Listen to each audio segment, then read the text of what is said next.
Hello दोस्तों, कहानी का नाम है जादुई घोड़ा। बहुत पुरानी बात है। कहीं एक बूढ़ा रहता था। उसके 3 बेटे थे। 2 बड़े बेटे घर के कामकाज की देखभाल करते थे और वो बहुत चालाक थे और उन्हें दुनियादारी की भी समझ थी। मगर शरद जो सबसे छोटा था, उसमें कोई भी गुण नहीं था। वो निरा उल्लू था। शरद पूरे दिन घर के कोने में लेटा रहता और सिर्फ शहतूत इकट्ठे करने जंगल में जाया करता था। जब बूढ़े का मरने का वक्त करीब आया तो उसने तीनों बेटों को अपने पास बुलाकर कहा, जब मैं मर जाऊं तो तुम लोग लगातार 3 रातों तक जरूर मेरी कब्र पर आना और मेरे खाने के लिए कुछ रोटी लाना। फिर बूढ़ा मर गया और उसे दफना दिया गया। पहली रात को सबसे बड़े भाई को कब्र पर जाना था, लेकिन वह बड़ा आलसी था, या यूँ कहिए कि बड़ा डरपोक था और कब्र पर जाने से डरता था। इसलिए उसने बुद्धू शरद से कहा, अगर तुम आज मेरी जगह पिता की कब्र पर चले जाओ तो मैं तुम्हें केक खरीद के दूंगा। शरद फौरन राजी हो गया। उसने कुछ रोटी ली और अपने पिता की कब्र पर जा पहुंचा।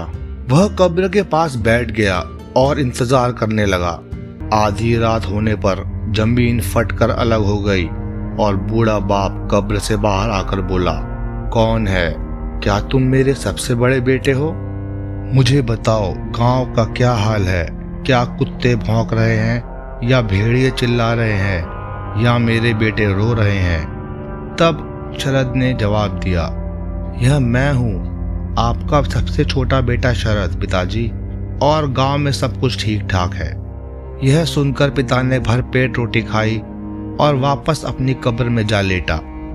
शरद घर लौट आया और रास्ते में केवल शहतूत इकट्ठे करने के लिए ही रुका। जब वह घर आया तो उसके सबसे बड़े भाई ने पूछा, पिताजी से मुलाकात हुई? हाँ हुई, शरद ने जवाब दिया। उन्होंने रोटी खाई? शरद बोला, हाँ, उन्होंने भर पेट रोटी खाई। एक और दिन गुजरा और तब दूसरे भाई की बारी आई, लेकिन वह भी बहुत डरपोक था और जाना नहीं चाहता था। इसलिए उसने शरद से कहा, शरद, अगर तुम मेरी जगह चले जाओ तो मैं तुम्हें कमीज बनवा दूंगा। ठीक है, शरद ने कहा, मैं जाऊंगा। उसने कुछ रोटी ली और अपने पिता की कब्र पर जाकर इंतजार करने लगा। आधी रात होने पर धरती फटकर अलग हो गई। बुढ़ा बाप कब्र से बाहर निकला और पूछा, कौन है? क्या तुम मेरे मंझले बेटे हो? मुझे बताओ, गांव का क्या हाल चाल है? क्या कुत्ते भौंक रहे हैं या भेड़िए चिल्ला रहे हैं या मेरे बेटे रो रहे हैं? शरद ने तब जवाब दिया, यह मैं ही हूँ पिताजी, आपका सबसे छोटा बेटा शरद, और गांव में सब कुछ ठीक ठाक है। तब पिता ने डटकर रोटी खाई और वापस अपनी कब्र में लौट गया। शरद भी घर वापस चला आया। रास्ते में केवल शहतूत इकट्ठे करने के लिए वह रुका। जब वह घर आया तो मंझले भाई ने पूछा, पिताजी ने रोटी खाई? हाँ, भर पेट खाई, शरद बोला। फिर तीसरी रात आ गई और इस रात शरद की ही बारी थी। तो उसने अपने भाइयों से कहा, 2 रातों तक मैं पिताजी की कब्र पर जाता रहा हूँ। आज तुम में से कोई एक जाए, मैं तो घर पर रहकर आराम करूँगा। नहीं, भाइयों ने जवाब दिया, आज भी तुम ही जाओ, तुम्हें तो इसकी आदत भी पड़ चुकी है। खैर ठीक है, शरद राजी हो गया। उसने कुछ रोटी ली और फिर से कब्र पर जा पहुंचा। आधी रात होने पर जमीन फटी और बूढ़ा बाप कब्र से बाहर आया। कौन है? उसने कहा, क्या तुम हो मेरे सबसे छोटे बेटे शरद? मुझे बताओ, गांव कैसा है? क्या कुत्ते भौंकते हैं या भेड़िए चिल्लाते हैं या मेरे बेटे रोते हैं? तब शरद ने जवाब दिया, हाँ पिताजी, मैं ही हूँ, आपका बेटा शरद। गांव में सब और शांति है। पिता ने फिर भर पेट रोटी खाई और शरद से कहा, केवल तुमने ही मेरे आदेश का पालन किया है। मेरी कब्र पर आते हुए सिर्फ तुम ही नहीं डरे। अब तुम ऐसा करना, खुले मैदान में जाना और जोर से पुकारना, जादुई घोड़े मेरे सामने आओ, मेरी सुनो और मानो। जब वो जादुई घोड़ा तुम्हारे सामने आए तो उसके सीधे कान में से घुसकर बाएं से बाहर आ जाना। तब तुम इतने सुंदर बन जाओगे कि जैसा पहले कभी किसी ने देखा ही ना हो। फिर तुम घोड़े पर बैठकर जहां मन चाहे चले जाना। इतना कहकर पिता ने उसे एक लगाम दी। शरद ने वह लगाम ले ली और धन्यवाद देकर घर की ओर चल दिया। वह जब घर आया तो उसके भाइयों ने उससे पूछा, पिताजी से भेंट हुई शरद? हाँ हुई। क्या उन्होंने रोटी खाई? हाँ, उन्होंने भरपेट खाई और मुझे कब्र पर अब ना आने का आदेश दिया है। फिर कुछ दिनों बाद यूं हुआ कि राजा ने देश के सभी भागों में ढिंढोरा पिटवाया।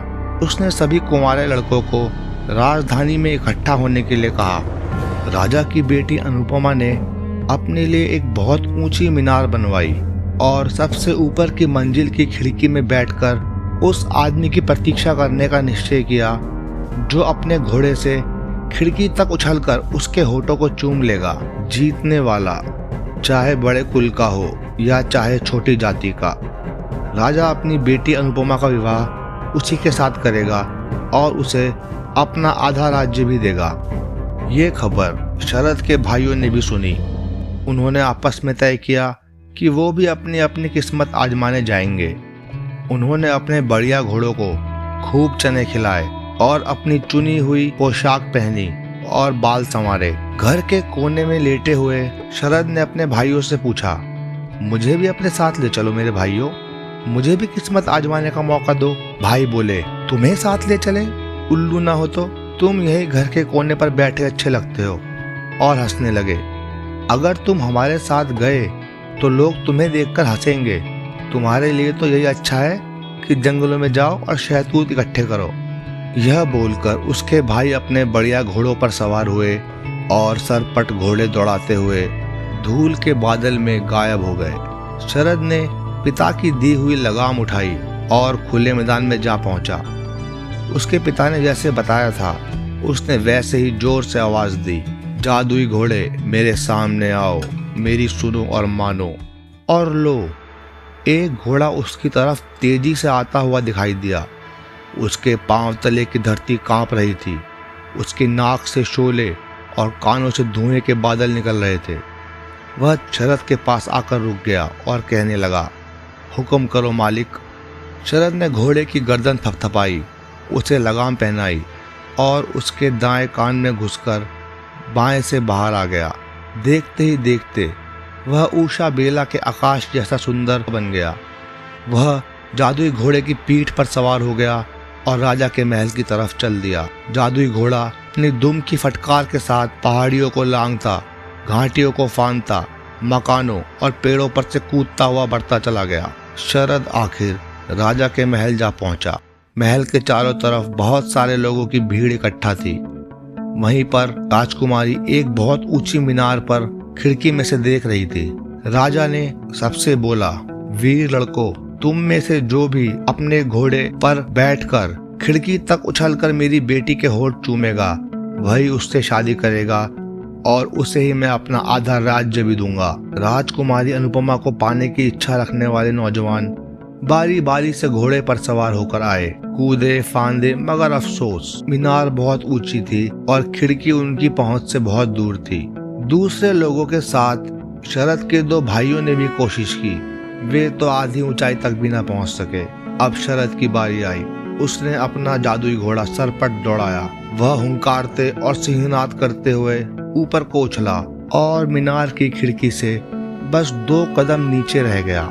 वह एक बार फिर घोड़े को तेजी से दौड़ाता हुआ आया, ऊपर को उछला और इस बार खिड़की से बस 2 इंच की दूरी पर था। उसके लिए अब तीसरा और आखिरी मौका बाकी रह गया था। इस बार उसने जादुई घोड़े को बहुत ही तेज दौड़ाया। घोड़ा हाँफ रहा था और उसके मुंह से झाग निकल रहे थे। शरद आग की तेज लपट की तरह खिड़की के पास पहुंच गया और ऊपर की ओर उछलकर उसने राजकुमारी अनुपमा के शहद जैसे मीठे होठ चूम लिए। राजकुमारी ने अपने मोहर की अंगूठी से उसके माथे पर निशान लगा दिया। लोग चिल्लाए, अरे कौन है ये, इसे पकड़ो, इसे रोको। लेकिन शरद और उसके घोड़े का कहीं अता पता ही न था। वे तेजी से खुले मैदानों में पहुंचे। शरद भूरे घोड़े के बाएं कान में घुसकर दाएं कान से बाहर निकल आया और देखते ही देखते वह पहले जैसा हो गया। जादुई घोड़े को वहीं छोड़कर वह अपने घर की ओर चल दिया। एक फटे कपड़े से उसने अपना माथा बांध लिया जहाँ राजकुमारी ने निशान लगाया था और पहले की तरह घर के कोने पर जाकर बिस्तर पर लेट गया। कुछ देर बाद उसके भाई आए। वे जहाँ गए थे और उन्होंने जो कुछ देखा था वह सब शरद को बताया। राजकुमारी को चाहने वाले बहुत थे और एक से एक बढ़ चढ़कर सुंदर भी थे, उन्होंने कहा, लेकिन उनमें से एक तो बस कमाल ही का था। वह अपने तूफानी घोड़े से उछलकर राजकुमारी की खिड़की तक पहुंचा और राजकुमारी के होठ चूमने में कामयाब हो गया। हमने उसे आते तो देखा मगर जाते हुए उसे कोई नहीं देख पाया। शरद ने लेटे लेटे कहा, शायद वह मैं था जिसे तुमने देखा था। उसके भाई चिढ़कर बोले, अरे बेवकूफ, अपनी बकवास बंद कर, चुपचाप बैठकर अपने शहतूत खाते रहे। अगले दिन राजा ने बहुत बड़ी दावत की जिसमें उसने अपनी सारी प्रजा को बुलाया। उस दावत में गरीब अमीर, जवान बूढ़े सभी बुलाए गए। शरद के भाई भी दावत में शामिल होने के लिए तैयार हुए। मुझे भी अपने साथ ले चलो भाइयों, शरद ने प्रार्थना की। क्या? अरे जो भी तुम्हें देखेगा वही हंसेगा, यहाँ बैठकर शहतूत खाओ। भाई अपने बढ़िया घोड़ों पर सवार होकर चले गए और शरद उनके पीछे पीछे पैदल ही चल दिया। वह राजा के महल में पहुंचा और दूर एक कोने में ही बैठ गया। राजकुमारी अनुपमा मेहमानों से भेंट करने लगी। वह सभी को हल्की शराब का एक जाम देती और साथ ही यह देखती कि किसी के माथे पर उसकी मुहर तो नहीं लगी है। शरद के सिवा वह सभी मेहमानों से मिल चुकी थी।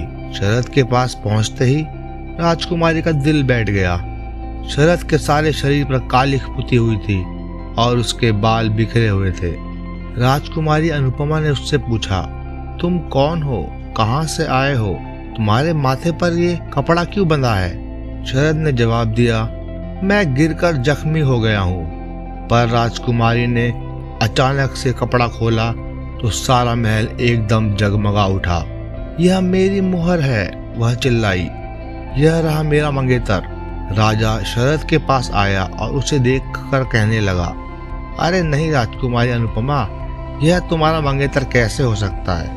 यह तो गांव का बेवकूफ लड़का है। शरद ने राजा से कहा, मुझे जरा अपना मुंह धोके आने की इजाजत दे दीजिए राजा साहब। राजा ने कहा, जाओ। शरद आंगन में पहुंचकर उसी तरह चिल्लाया जैसे कि उसके पिता ने सिखाया था, जादुई घोड़े मेरे सामने आओ, मेरी सुनो और मानो। और लो, तभी जादुई घोड़ा सरपट दौड़ता हुआ उसकी तरफ आता दिखाई दिया। शरद उसके दाएं कान में घुसकर बाएं से बाहर निकल आया और एक बार फिर वह उषा बेला के आकाश जैसा सुंदर बन गया। वह कितना सुंदर था यह बयान के बाहर की चीज है। महल में इकट्ठे हुए सभी लोगों ने जब उसे देखा तो दांतों तले उंगली दबाकर रह गए। इसके बाद उन दोनों की शादी हो गई और राजा ने शादी की खुशी में एक बड़ी दावत की। तो दोस्तों, अगर आपको कहानी अच्छी लगी तो प्लीज़ इसे लाइक और शेयर जरूर करिए और अगर आप चैनल पे